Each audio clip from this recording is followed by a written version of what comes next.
जय श्री राधे, जय श्री कृष्णा। कार्तिक मास महात्म्य अध्याय 16। कार्तिक मास में अन्य देवताओं का व्रत पूजन।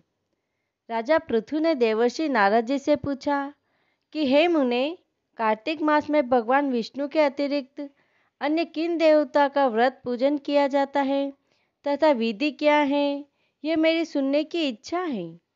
नारद जी बोले कि हे राजन, कार्तिक मास में विष्णु पूजन तो सर्वविदित है, लेकिन आश्विन मास की पूर्णिमा की ब्रह्मा जी का व्रत किया जाता है।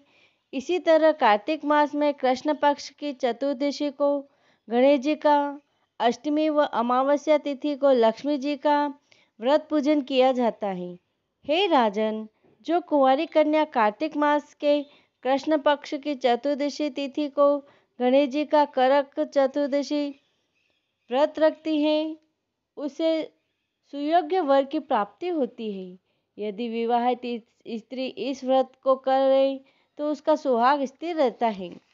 हे राजन, करक चतुर्दशी व्रत करने की इच्छुक कन्या या स्त्री प्रातःकाल स्नान आदि से निवृत्त होकर श्रद्धा भाव से चंदन आदि द्वारा गणेश जी का पूजन करे। इसी तरह संध्या काल में भी श्री गणेश जी का पूजन करके चंद्रोदय होने पर अर्घ्य अर्पण करने के पश्चात भोजन करे। सुहागिन स्त्री को सुहाग की रक्षा हेतु यह व्रत अवश्य करना चाहिए। अब एक कथा कहता हूँ, ध्यानपूर्वक श्रवण करो। पूर्व काल में भद्रावती नगरी में सुधर्मा नामक शासन करता था। उसके 4 पुत्र और एक पुत्री थी।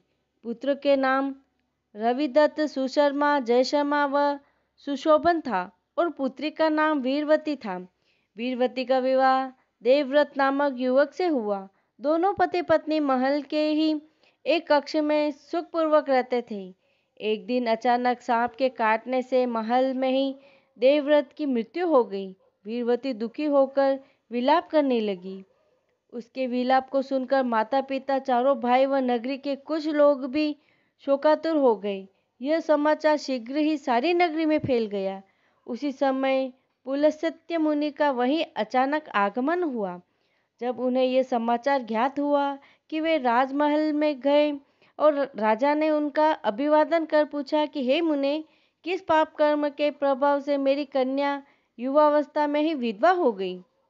यह सुनकर त्रिकालयज्ञ मुनि ने कहा कि हे राजन, संकल्प लेकर भी तुम्हारी पुत्री ने श्री गणेश जी के व्रत की उपेक्षा की है।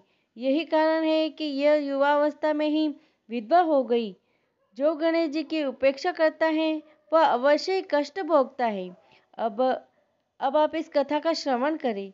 किसी समय ब्रह्मा, विष्णु, महेश, इंद्रादि देवता दैत्यों के विनाश के उपाय पर विचार विमर्श करने के लिए एकत्रित हुए। उस समय ब्रह्मा जी ने कहा कि गणेश चतुर्दशी का व्रत सभी विपदाओं का विनाशक है। तब देवताओं ने कार्तिक मास के कृष्ण पक्ष की चतुर्दशी का व्रत किया, जिससे उन्हें दैत्यों पर विजय प्राप्त हुई। तत्पश्चात देवताओं ने गणेश जी से कहा कि विघ्न विनाशक, आपकी कृपा से ही हमें दैत्यों पर विजय प्राप्त हुई है, अतः आप हमसे कोई वर मांगे। तब गणेश जी ने कहा कि हे देवो, वरदान देना ही है तो यह वर दो कि जो स्त्री कार्तिक मास के कृष्ण पक्ष की चतुर्दशी को श्रद्धा भाव से व्रत करे, उस पर सभी देवताओं की कृपा बनी रहे तथा उसका सुहाग स्थिर हो। देवताओं ने गणेश जी के कथा अनुसार वैसा ही कर वर दे दिया। अतः विवाहित स्त्री को यह व्रत अवश्य करना चाहिए।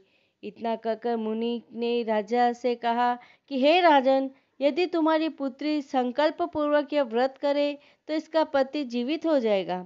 तत्पश्चात मुनि अपने आश्रम के लिए प्रस्थान कर गए। इसके बाद राजा ने अपने जमाता का शव तेल में सुरक्षित रखवा दिया। जब कार्तिक मास के कृष्ण पक्ष की चतुर्दशी तिथि आई, तब राजा की पुत्री ने करक चतुर्दशी का व्रत किया और उद्यापन करके ब्राह्मणों को भोजन व दक्षिणा से संतुष्ट किया। व्रत के प्रभाव से उसका मृत पति फिर से जीवित हो गया। नारद जी बोले कि हे राजन, जो व्यक्ति गणेश जी का पूजन व्रत विधि विधान से करता है वह संसार के सुखों को भोगकर श्री गणेश जी का सामीप्य पाता है। इति श्री कार्तिक मास महात्म्य अध्याय 16 संपूर्ण। ओम नमो भगवते वासुदेवाय। ओम नमो भगवते वासुदेवाय। ओम नमो भगवते वासुदेवाय।